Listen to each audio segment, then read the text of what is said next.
Shalom, saudara-saudaraku sekalian, puji nama Tuhan. Kalau pada kesempatan ini kita masih bisa ada di hadapan Tuhan, saudara. Suatu saat nanti, saudara, banyak manusia atau sebagian besar manusia merindukan, menginginkan ada di hadapan Tuhan. Seperti orang yang kehausan, ya, seperti orang yang kehausan atau seperti orang yang kehabisan oksigen, mereka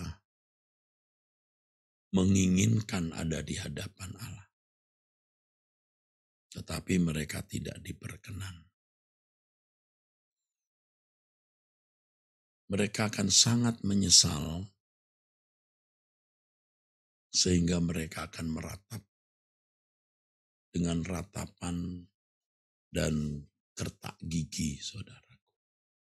Dan ini keadaan yang sangat mengerikan, saudara, yang tidak terbayangkan hari ini. Keadaan yang paling buruk yang dapat dilihat, dialami, atau dirasakan oleh manusia di bumi ini tidak ada artinya dibanding dengan keadaan orang yang terpisah dari hadirat Allah selama-lamanya. Kalau di Injil Lukas pasal yang ke-16, saudaraku, ya, itu digambarkan dengan adanya api yang menyakitkan dan kehausan, saudara. Ketika Tuhan Yesus mengemukakan mengenai orang kaya dan Lazarus, ya, yang miskin. Lukas pasal 16, ya. Dikatakan di dalam ayat 23, orang kaya itu juga mati lalu dikubur, dan sementara ia menderita sengsara di alam maut, ia memandang ke atas dan dari jauh dilihatnya Abraham dan Lazarus duduk di pangkuannya. Lalu orang kaya itu berseru, katanya, "Bapak Abraham, kasihanilah aku, suruhlah Lazarus supaya ia mencelupkan ujung jarinya ke dalam air dan menyejukkan lidahku, sebab aku sangat kesakitan dalam nyala api ini." Ini penderitaan yang tidak terbayangkan, saudara. Tetapi ironisnya atau malangnya, banyak orang tidak peduli, ya, terhadap keadaan mengerikan yang mereka bisa alami nanti. Ini juga bisa kita alami, saudara, bukan hanya mereka di luar gereja atau di luar Kristen. Bahkan kalau menurut saya banyak orang di luar gereja, di luar Kristen yang benar-benar memiliki belas kasihan terhadap orang lain, bisa masuk ke dalam surga sebagai anggota masyarakat. Kita mestinya didesain menjadi anggota keluarga kerajaan. Tetapi kalau kita tidak hidup suci, saudara, tidak hidup dalam kepatuhan, ketaatan kepada Allah secara benar, terbuang juga dari hadirat Allah. Makanya kita harus memiliki hati yang benar-benar takut akan Allah. Dan tidak ada pilihan lain kecuali ya hidup suci. Maka saudara jangan takut berkomitmen, berjanji, bersumpah, bernazar untuk hidup suci. Jangan saudara berkata, nanti bagaimana kalau saya berdosa? Namanya saudara masih mau memberi ruangan terhadap dosa. Jangan diberi ruangan. Ya, kalau kita masih memberi ruangan seperti itu, kita akan jatuh lagi, akan salah lagi, akan sembarangan lagi dengan apa yang kita ucapkan, dengan apa yang kita pikirkan, dengan apa yang kita lakukan. Kita harus berani berjanji untuk hidup suci, hidup tak bercacat, tak bercela, meninggalkan percintaan dunia dan mempersiapkan diri menghadap tahta pengadilan Allah. Ketika kita menghadap tahta pengadilan Allah, kita dijumpai telah bersih, benar-benar bersih. Ya. Tidak ada dosa, tidak ada kebencian, tidak ada dendam. Ya. Tidak ada sikap menghakimi orang lain, menuduh dan lain-lainnya. Ya, kita tidak ada lagi sikap tidak jujur. Tidak ada lagi sikap ketidaksetiaan kepada orang tua, pasangan hidup, dan lain sebagainya. Nah, pokoknya kita periksa diri kita lah, saudara. Apa yang masih salah harus kita akui di hadapan Tuhan, kita minta ampun dan jangan berbuat dosa lagi. Siapa yang tahu kita ini suci atau tidak? Ya hanya Tuhan sebenarnya. Hanya Tuhan. Kita bisa belagak suci mudah ya.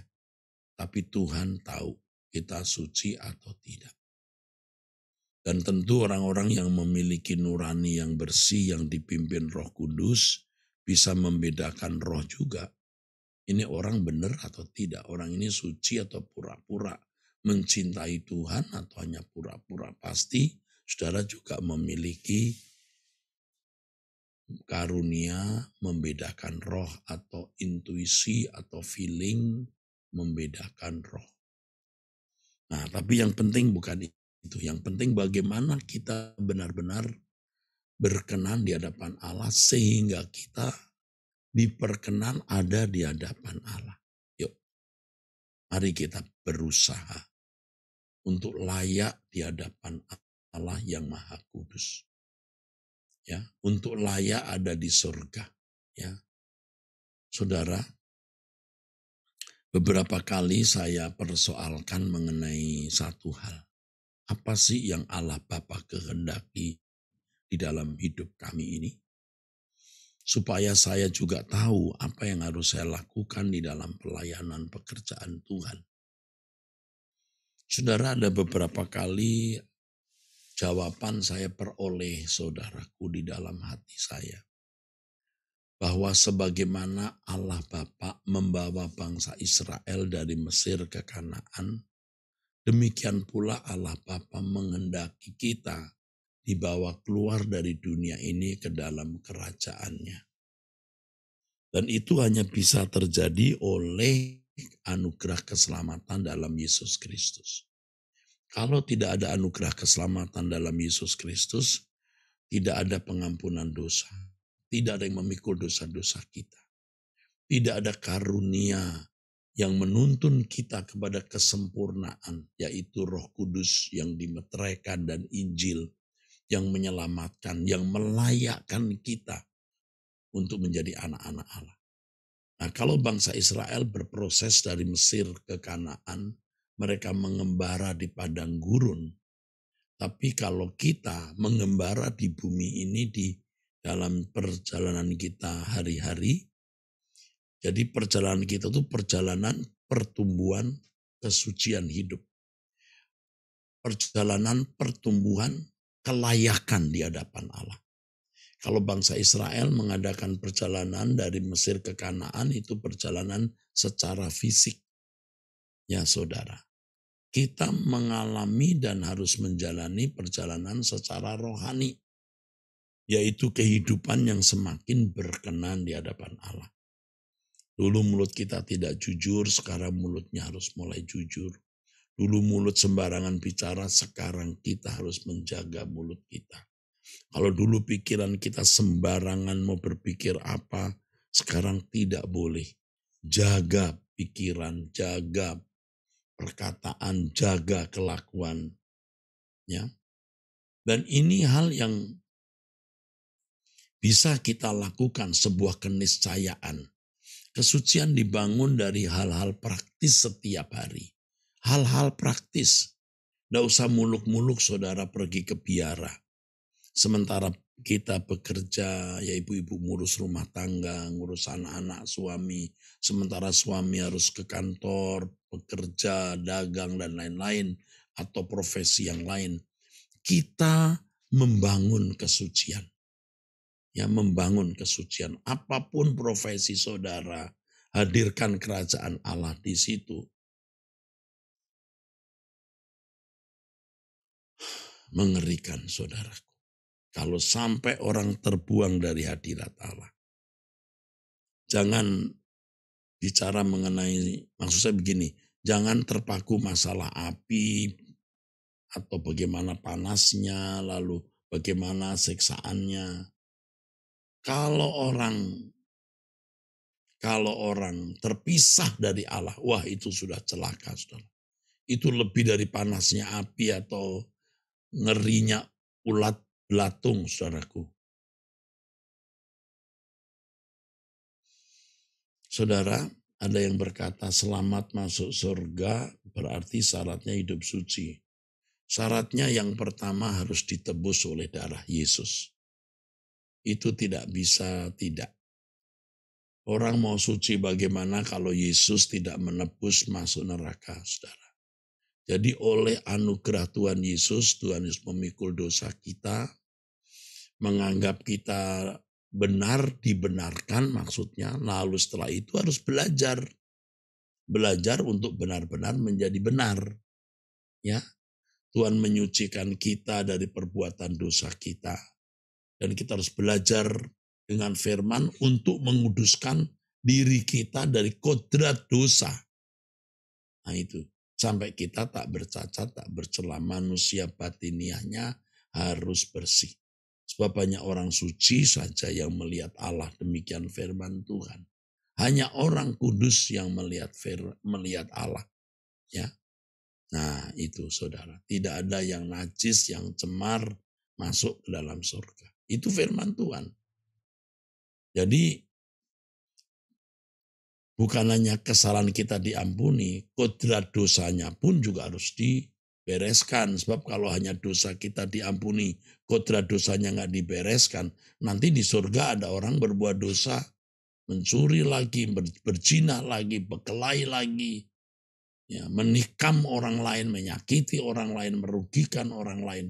Ya makanya kodrat dosanya harus diubah menjadi seperti Yesus yang hanya mau mengasihi, ya, mengayomi orang lain, menjadi berkat bagi sesama.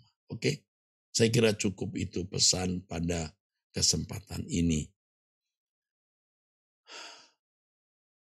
Angkat tanganmu, engkau yang mengasihi Tuhan, engkau yang mengasihi Tuhan, diberkatilah hidupmu.